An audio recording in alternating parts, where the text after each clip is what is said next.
అసలు యాక్చువల్గా చెప్పాలంటే విగ్రహాన్ని వీడియోలు కానీ ఫోటోలు కానీ తీయకూడదని అన్నారు. కాకపోతే ఆ విగ్రహం మీ అందరికీ చూసినట్టు ఉంటుంది. కొంతమంది వెళ్ళలేని వాళ్ళు ఉంటారు, దర్శనం చేసుకోలేని వాళ్ళు ఉంటారు, చాలా దూరంలో ఉండే వాళ్ళు ఉంటారు. వాళ్ళ కోసం అని తీసా.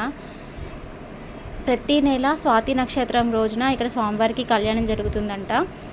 10:30 తర్వాత మాత్రమే నాభిచందనం పూజ అవి జరుగుతాయి. తైలాభిషేకం ఇవన్నీ మాత్రం 10:30 నుంచి 12:30 వరకు జరుగుతాయి. మామూలుగా దర్శనము క్యాజువల్గా అష్టోత్తరం చేయించుకోవాలంటే ఎర్లీగా కూడా వెళ్ళొచ్చు.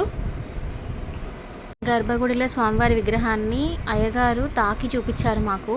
2 ఇంచుల లోపలికి లోపలికి వెళ్ళింది. అసలు ఆ క్షణం నేను ఒక్క నిమిషంలో నాకైతే గూస్ బంప్స్ వచ్చినాయి. సో ఈ ఎంట్రన్స్ పక్క నుంచే చింతామణి జలపాతం. ఇందాక స్టార్టింగ్లో ఎంట్రన్స్ ఉంది కదా, పై స్టెప్స్ ఎక్కేటప్పుడు ముందు దానికి రైట్ సైడే చింతామణి జలపాతం ఉంది.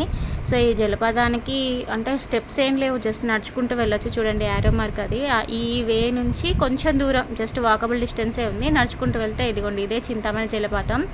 అసలు ఎంత కొండల పైనుంచి వాటర్ ఎప్పటికీ కంటిన్యూస్గా, వర్షాకాలమైన ఎండాకాలమైన ఇది కంటిన్యూగా వాటర్ వస్తూనే ఉంటాయంట.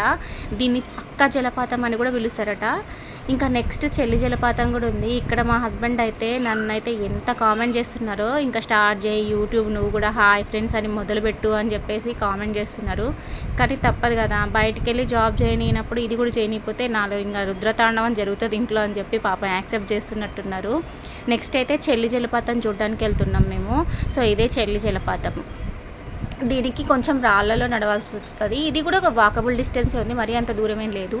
ఇదేమో ముడుపుల మర్రి అని చెప్పేసి మనం ఏదైనా మొక్కుకుంటే ఇక్కడ ముడుపు కట్టిన తర్వాత అది నెరవేరుతుందని చెప్పేసి అంటున్నారు. ఈ తర్వాత స్వామివారి దర్శనం అయిపోయిన తర్వాత దైతమాత అమ్మవారిని దర్శించుకొని అక్కడ కోడిని కోసి చాలామంది వనభోజనాల టైపులో ఇట్లా వంటలు చేసి నెక్స్ట్ వీడియో బొగత్తా వాటర్ ఫాల్స్.